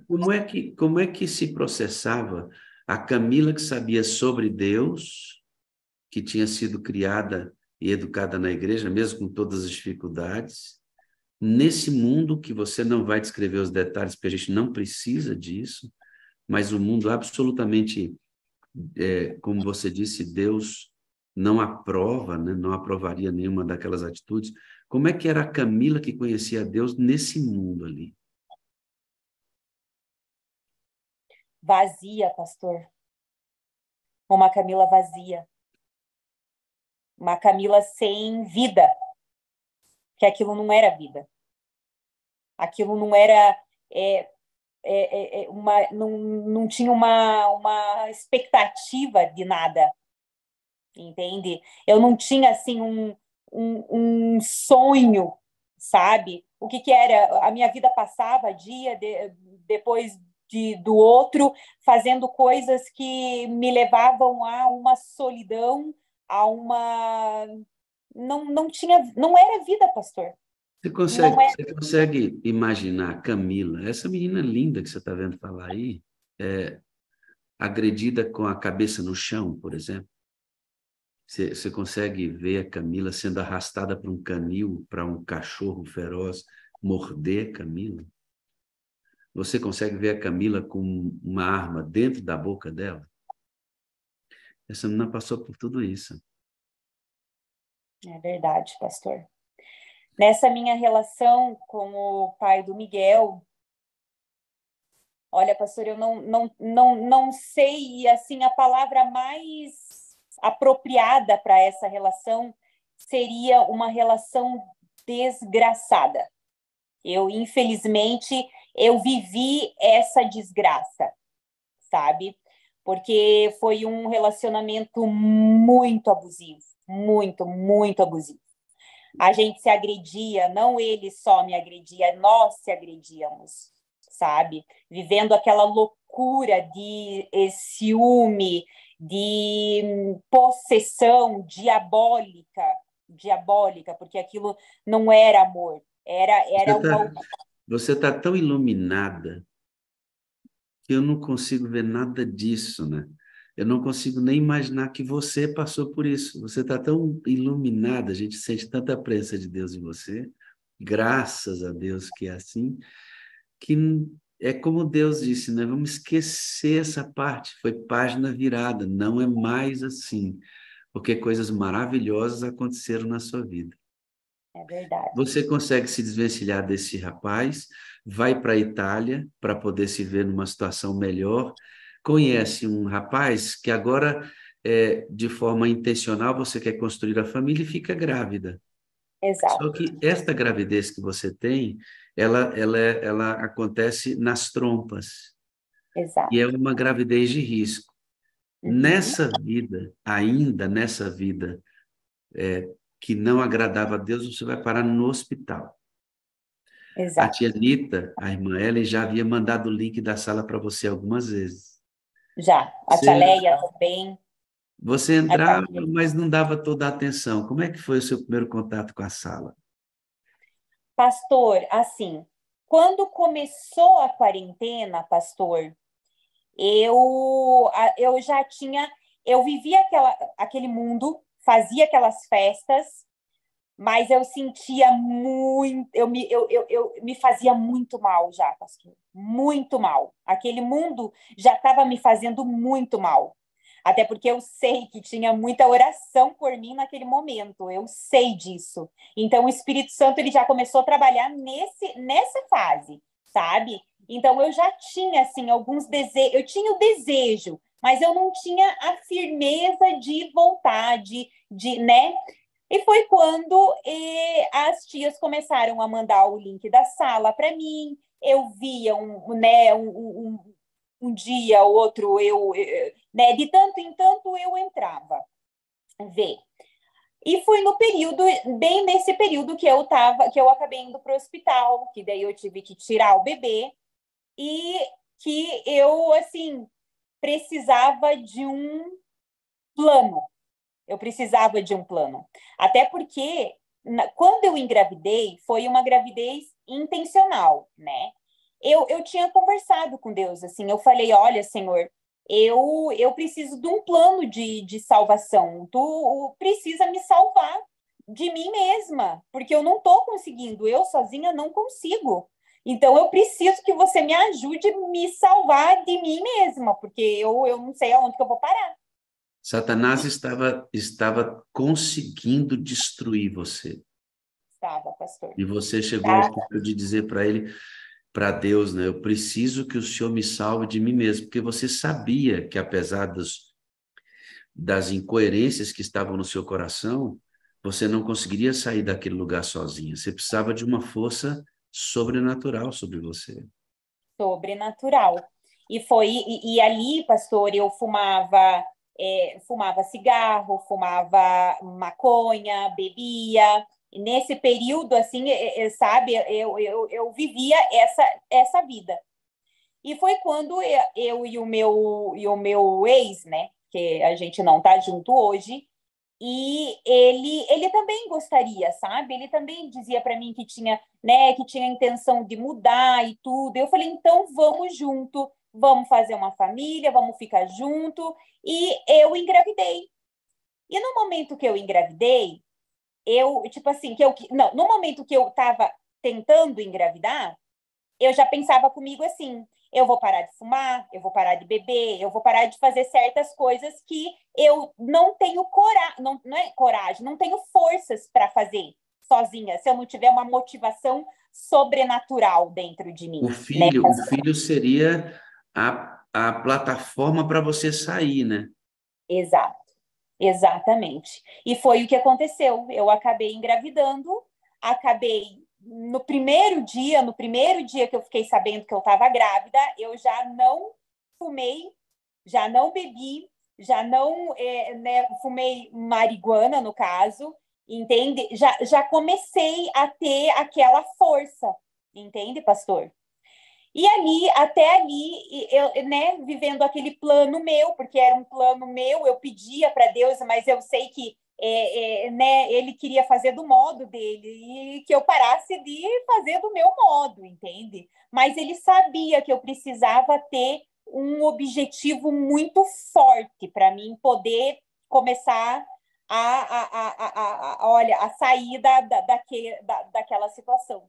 Quando você perdeu o bebê, você estava na cama do hospital, como é que você ficou? Ai, pastor, eu fazia muitas perguntas, assim, sabe, para Deus, muitas perguntas, porque eu queria, era o único filho que eu queria ter tido, assim, que eu planejei, porque os outros não tinham sido planejados. E eu me sentia tão sozinha, tão, assim, sozinha, que eu falei para Deus assim, eu lembro que eu tive uma conversa com Deus lá no hospital, na cama de hospital, um dia antes, eu falei para Deus assim: Senhor, eu preciso ouvir a tua voz. Eu não tenho expectativa nenhuma de nada se você não se fazer presente na minha vida. Eu preciso ouvir, mas eu preciso, porque eu estou me sentindo sozinha, porque eu não sei, eu estava, sabe, pastor, naquele desespero, vivendo aquele desespero, vivendo aquele luto, vivendo toda aquela situação que, sabe, te faz realmente, não sei, te faz se sentir no deserto, sozinha, por terra. Eu não, na minha cabeça, algumas vezes que eu me senti tão triste, eu me lembro nos tempos, né? Lá nos tempos dos reis da Bíblia, lá no Velho Testamento, aonde eles passavam por esse momento de luto, que eles rasgavam as suas roupas e se jogavam no chão e estavam ali por dias. Eu sentia vontade de fazer aquilo, pastor. Eu tinha essa vontade dentro de mim de fazer aquilo, sabe? E foi quando, no sábado de manhã, a tia já tinha me mandado o link, eu entrei, eu falei, não, eu vou entrar, né, eu estando sozinha no quarto, eu vou entrar. E foi quando o pastor falou para mim: filha, ativa o teu áudio aí, filha. E ali, pastor, Ali não era a tua voz, pastor. Não era. Era a voz de Deus. Porque ele sabia a necessidade que eu estava tendo de ser chamada de filha. Naquele momento. E eu digo assim, ali foi realmente, Senhor, pastor, foi o resgate que eu precisava naquele dia, naquela hora, naquela cama de hospital, na sala 57, resgatando a minha vida.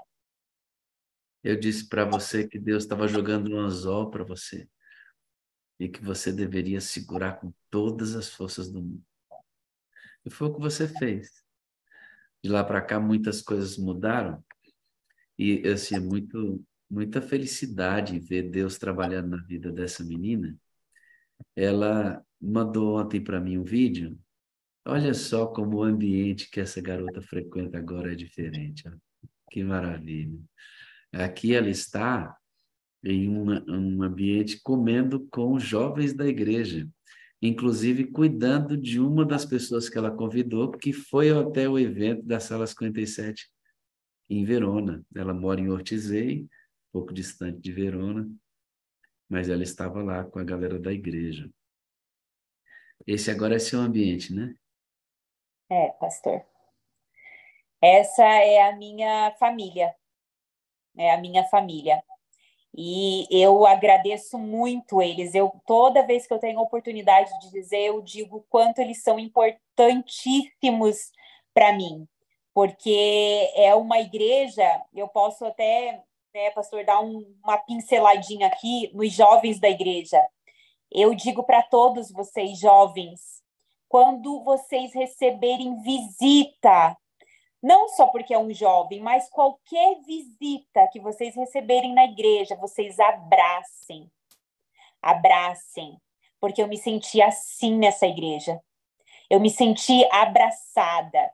Eles me começaram a envolver em todos os projetos, sabe? Vamos jantar, vamos fazer isso, vamos fazer aquilo, sabe? Eles me envolviam, tipo, começaram já ali. Sabe, isso foi muito significativo para mim, pastor, muito. Ambiente, eu creio demais no poder do ambiente. Muito, muito mesmo. Você me falou que a entrada na sala,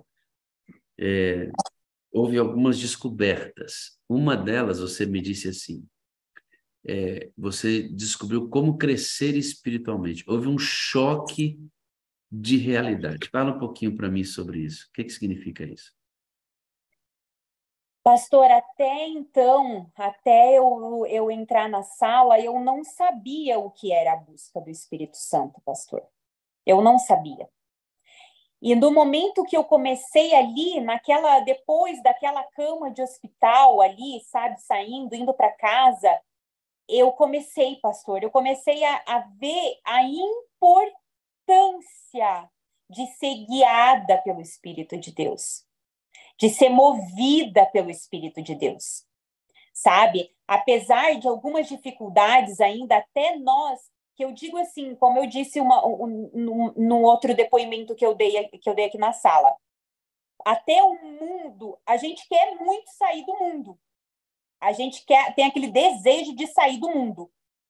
Mas o que vai fazer o mundo sair da gente é só o Espírito Santo, pastor. Aí sim. Só o Espírito Santo. É porque ele tem que encher você para expulsar o mal, né? Se você estiver plenamente cheia dele, de Cristo, você não vai querer. Você começa a viver, você vai dizer, pastor, eu estou viva, agora eu me sinto viva. E esta vida fez você olhar para as pessoas. Exato. Quando você se sente... Hoje eu me sinto, pastor, eu comentei na minha igreja, eu falei, gente, eu tô vivendo uma lua de mel. Eu não sou casada, eu não tenho namorado, eu nem sei se eu quero ter namorado agora, nesse momento.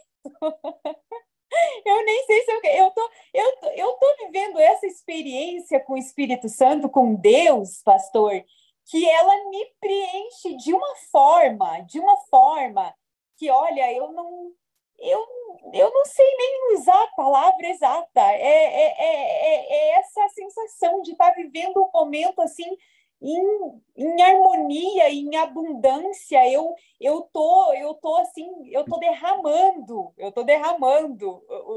a alegria. O Espírito Santo dentro de mim, ele tá muito quente, vamos dizer assim, sabe? É bom demais isso, né? Isso é bom, nascer na água do Espírito é muito bom. E você vai dizer assim, como é que eu posso agora fazer coisas que desagradam o Espírito Santo? Porque se eu fizer isto, eu vou desagradar a Cristo e vou desagradar a Deus, porque a Trindade atua na minha vida. Essa maturação sua da compreensão do plano da redenção é perfeita. Exatamente, pastor, porque você começa a perceber, eu percebo que é realmente a Trindade trabalhando em mim, trabalhando todos os dias. Mas a sala, pastor, ela te ajuda a buscar, a entender com clareza. Na minha experiência, eu vejo completamente as coisas claras, sabe? Até porque eu acredito que aquele véu que a gente tinha antes, a gente não tem mais, entende? Aquela venda do pecado, a gente sabe que a gente é pecador, a gente sabe que essa é uma doença, como ontem no sermão da irmã Selminha da sala, ela, sabe, é isso mesmo, sabe? A gente vive uma podridão. Até porque a minha oração, uma das minhas orações é essa, pastor. Eu peço, Senhor Jesus, me cura dessa doença chamada pecado. Me cura. Eu quero ser curada. Entende, pastor? Eu quero poder chegar lá no céu e ver a minha mãe curada, a minha irmã enxergando, a Ana curada, câncer curado, pastor. Mas a minha maior alegria é de saber que nós vamos ser curados desse pecado terrível. Essa é a minha maior alegria hoje. E eu quero poder ajudar outras pessoas a sentirem o mesmo que eu estou sentindo, a quererem serem curadas desse maldito pecado, pastor. Então, assim, essa é a minha, sabe, eu estou vivendo isso hoje, sabe? Eu tô pedindo para Deus a capacidade que Ele me capacite de qualquer modo, porque Ele me encheu de dons e eu quero usar esses dons para poder ajudar outras pessoas a sentirem o que eu estou sentindo. Esse amor por Deus, esse amor próprio, esse amor que ele transborda e vai transbordar mais na vida de outras pessoas. Eu Sabe tenho que certeza sim, que assim, os meus filhos, eles conseguem ver isso. Eles conseguem ver isso. Entende? A minha família consegue ver isso, porque é onde eu começo a transbordar, é ali. Aonde essa mudança, essa transformação, ela transborda, deixa sabe? eu ver, deixa eu ver se a sua família consegue entender isso mesmo. Ô, Ellen, é isso mesmo que você consegue ver?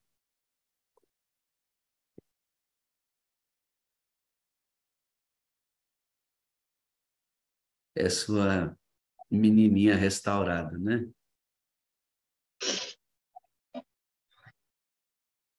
Quanta oração, pastor, quanta luta, quanto choro. Quando ela era pequenininha, eu ia resgatar ela nos lugares onde ela, por várias circunstâncias, ia parar. E eu hoje ver ela assim, resgatada por Deus, não só pelo ser humano, é difícil, porque que nem você falou assim, o que fizeram com ela. Eu vi muita coisa que fizeram com ela. Eu me lembro que quando a Leia falou assim para mim assim, Nita, você já mandou a sala para Camila? Eu não sei se eu vou mandar, porque ela não vai assistir. o mundo dela não é esse mundo. E ela falou assim, ela só vai assistir se você mandar. Eu orei para Deus, falei, Senhor, eu vou mandar, mas ela só vai assistir se você atuar, porque é quase impossível. Vocês vão conhecer o irmão dela, a história deles é muito sofrida. Esse período que nós tivemos que enterrar várias pessoas, tudo numa pegada só, desorientou a nossa família de várias formas. As crianças foram as que mais sofreram. A Camila foi uma das crianças. Ontem ainda falei para ela assim,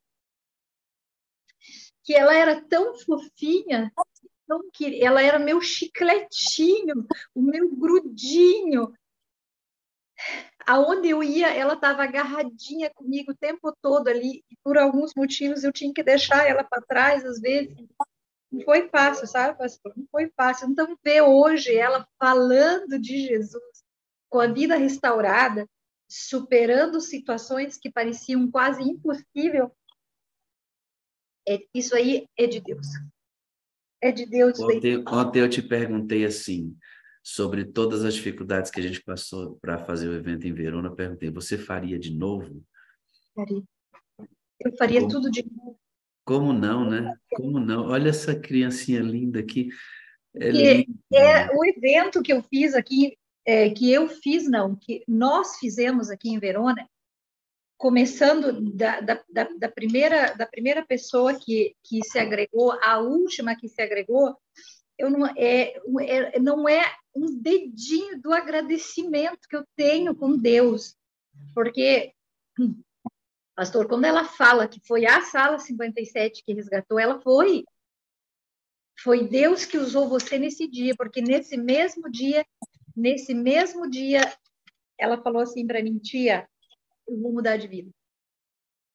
Eu vou mudar de vida, eu não quero mais aquela vida que eu vivia. E dali ela começou a trabalhar para mudar muita coisa. Desde quando ela me entregava o dízimo enroladinho na mão e dizia, tia, devolve meu dízimo, tia, me ajuda, ora para Deus para me arrumar uma casa, me ajuda isso, me ajuda aquilo. Então as coisas foram mudando, e ela foi mudando. E olha aí hoje, olha meu orgulho aí hoje, dizendo eu consegui. Que nem ela disse, eu nem sei os caminhos direito por onde essa menina passou, porque muitas vezes eu não tinha notícia dela, eu não sabia se ela estava viva, se ela estava morta. Mas Deus estava cuidando dela para nós. A minha irmã Leia também, nós lutamos muito. A minha irmã Nelly, coitada, não vou nem falar nada. Cada um com suas lutas, e graças a Deus, hoje, a metade deles já voltaram para Jesus, falta a Pamela e o Denis, mas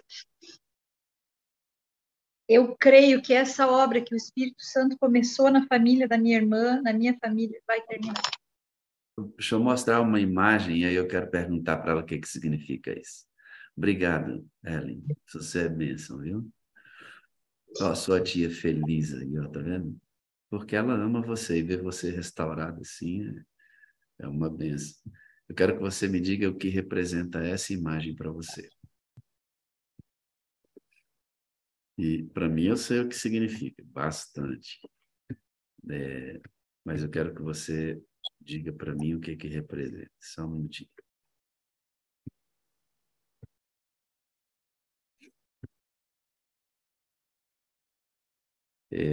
Eu tive a alegria de ir lá na casa da Camila.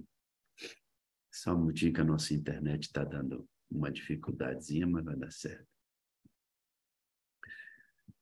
E lá nós passamos algum tempo juntos, né? E eu pude ver onde você mora, pude ver. Você termina um relacionamento porque você sabe que esse relacionamento não vai te ajudar a ficar perto de Deus, né? Aí você dizendo, eu não sei se eu quero namorar agora, não sei se eu quero casar. Você está namorando. Você está casada com Jesus. E é a principal notícia da sua vida é essa, filho. É essa. É Ele. É Ele. Só Ele na sua vida, mais nada. Só Ele na sua vida e mais nada. Me dá E como tem sido os seus dias agora? Depois que você batizou, depois que a gente foi aí, que a gente se conheceu, depois do seu batismo, como é que essas informações estão se processando?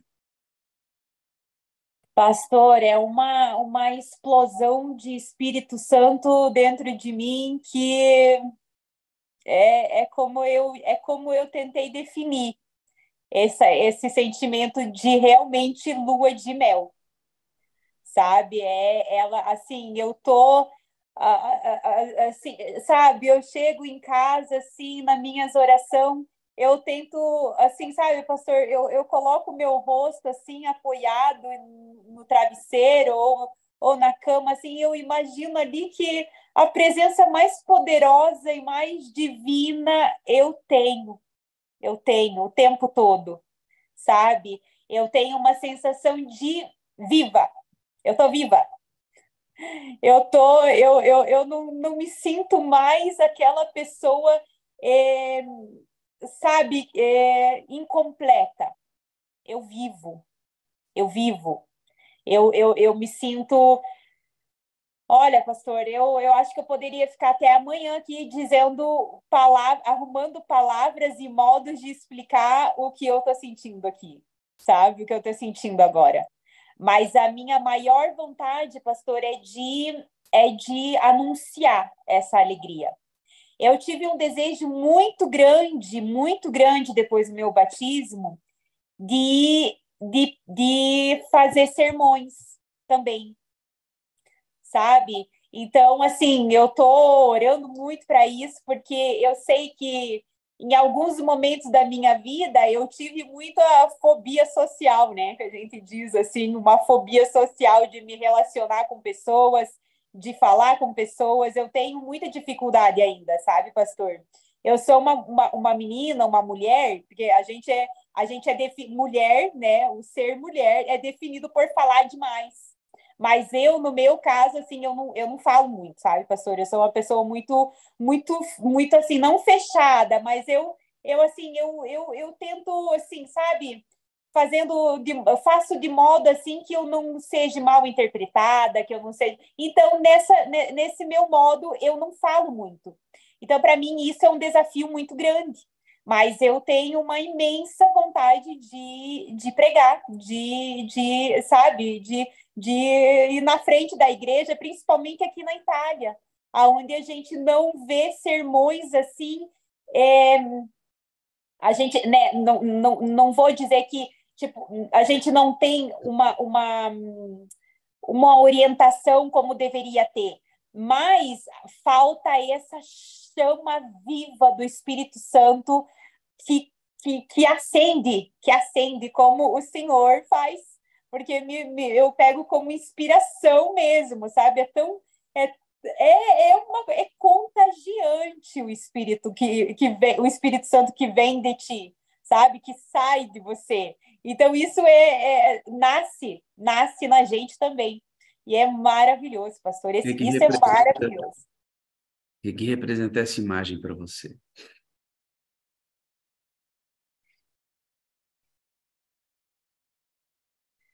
Pastor, além de ser renascida, né, de assim, ressuscitação, de uma ressuscitação, né, vamos colocar assim, de ser ressuscitada nesse momento, esse é o abraço de um pai. É o abraço de um pai para uma filha. E eu já te disse em uma outra ocasião, mas eu te repito aqui, que eu adotei, a partir daquele momento, daquele dia no hospital, eu adotei você como pai, a Ana como mãe e a Hannah como irmã. Então, vocês vão ter que aguentar a família Santa Cruz aí até, até a eternidade. Nós não vamos aguentar nada, vai ser uma bênção isso, né?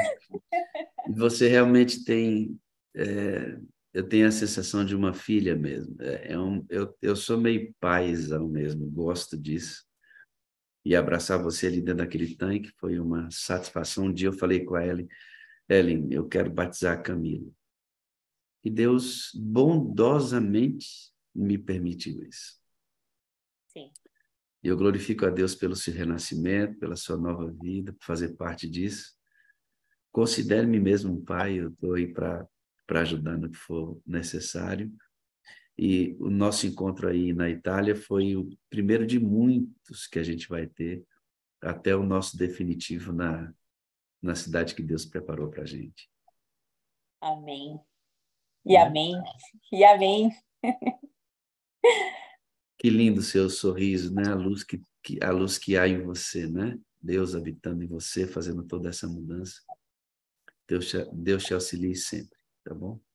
Amém, pastor. Você também. A sua família linda também. Eu amo você, eu preciso de você para ser feliz, você é a parte visível de Deus, e eu creio mais em Deus porque você existe. Amém. Eu também. Viu, filha? Viu, filha? Ouça aí, viu, filha? Obrigada, pastor. Obrigada. E eu já falei, né? Eu já falei e vou falar de novo. Que quando for a hora, que eu não quero agora pensar nisso, porque eu não quero, mas quando Deus decidir e colocar alguém na minha vida, vai ter que além de ter me batizado, vai ter que me casar. Tá combinado. E se for outro, Terceira Guerra Mundial, minha filha. Terceira Guerra Mundial. É Obrigado, verdade. filha. Vamos orar? Vamos orar. Eterno Deus, muito obrigado pela manhã. Acordamos o sol. Agora vamos viver a nossa expectativa de desaguar isso, de experimentar com outras pessoas. Batiza-nos mais uma vez com o teu Espírito. Espírito Santo, obrigado por ter movido a vida da Camila, de estar começando uma obra agora que não tem fim, porque a Camila está no rol daquelas que receberam a eternidade do Senhor. Não tem fim o que o Senhor começou na vida dela e nem na vida de todos nós aqui. Continua com ela lá na Itália, conosco aqui no Brasil e todos os outros espalhados no mundo que adoram conosco nesse cenáculo que pede o batismo diário do Espírito e tem ansiedade pelo derramamento da chuva ser hoje. Agradecidos ao Senhor por tudo, rogamos no nome de Jesus. Amém, amém e amém. Amém. Grande dia, muito obrigado pela disponibilidade, viu? Fica com Deus, um grande abraço. Para você também, pastor. Para a Ana também. Abraça ela para mim aí, forte, forte. A Hanna também. Tá bom?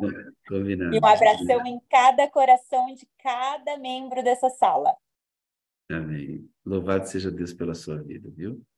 Amém. Tchauzinho. Eu não tô com a camiseta, mas eu tô com o broche, ó. Aí sim, é isso mesmo. Tchau, filho. Fica com Deus. Tchau, pastor. Tchau.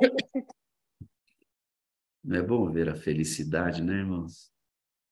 Uma vida que estava completamente fora do rumo e Deus ajustou. E a gente vê nela. Você está vendo assim pela câmera, não é a mesma coisa de ver pessoalmente. Pessoalmente ainda é mais vivo o processo todo, os olhos brilham, o sorriso largo, sabe? É lindo ver a Camila nova e fazer parte disso. Você, deixa eu dizer, você que vem aqui todo dia e aciona o link da sala, você faz parte disso.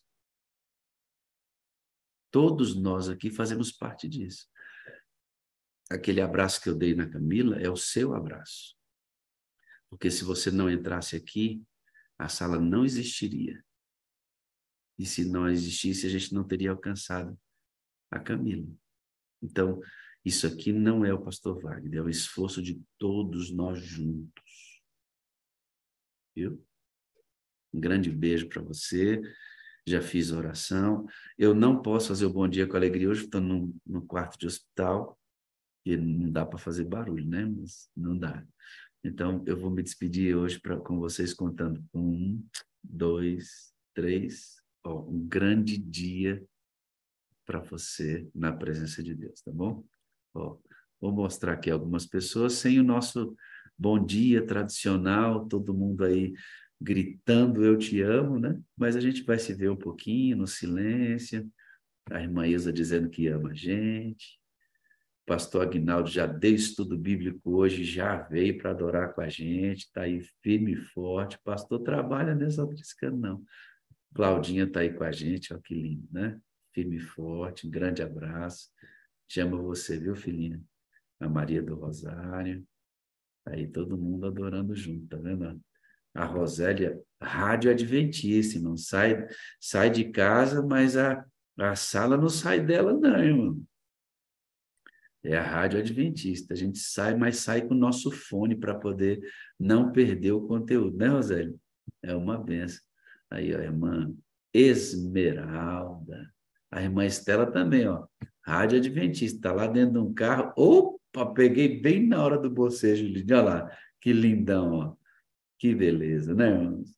Olha lá, ó. Eu também amo você, garotinho. Que lindo, né, irmãos? Olha lá, ó, que maravilha. Eu amo essa sala, irmãos, ver essas crianças adorando com a gente. É muito lindo, né? Muito lindo. Olha lá. Ó. Aí sim, meu amigo. Bom dia para vocês, viu, lindinhas? Aí, mamãe, tudo bem? Você olha para frente aí, irmã. Olha para frente. Família linda, linda família, viu? Um abraço para vocês. Não é bom, irmãos, a gente ver isso? Hein, Keila? É lindo, né, Keila? No mundo inteiro está acontecendo isso, Keila. E acontece porque você vem aqui todo dia e aciona o link, viu, Keila? É exatamente. Vamos mandar mais link aí para a gente poder levar essa esperança para outras pessoas, tá bom? Bom, deixa eu cuidar da minha amiguinha ali, que tem algumas coisas para a gente fazer e a gente ir embora logo daqui, tá bom? Grande abraço. A gente se vê no domingo. Um feliz sábado para todos vocês. Tchauzinho, fica com Deus.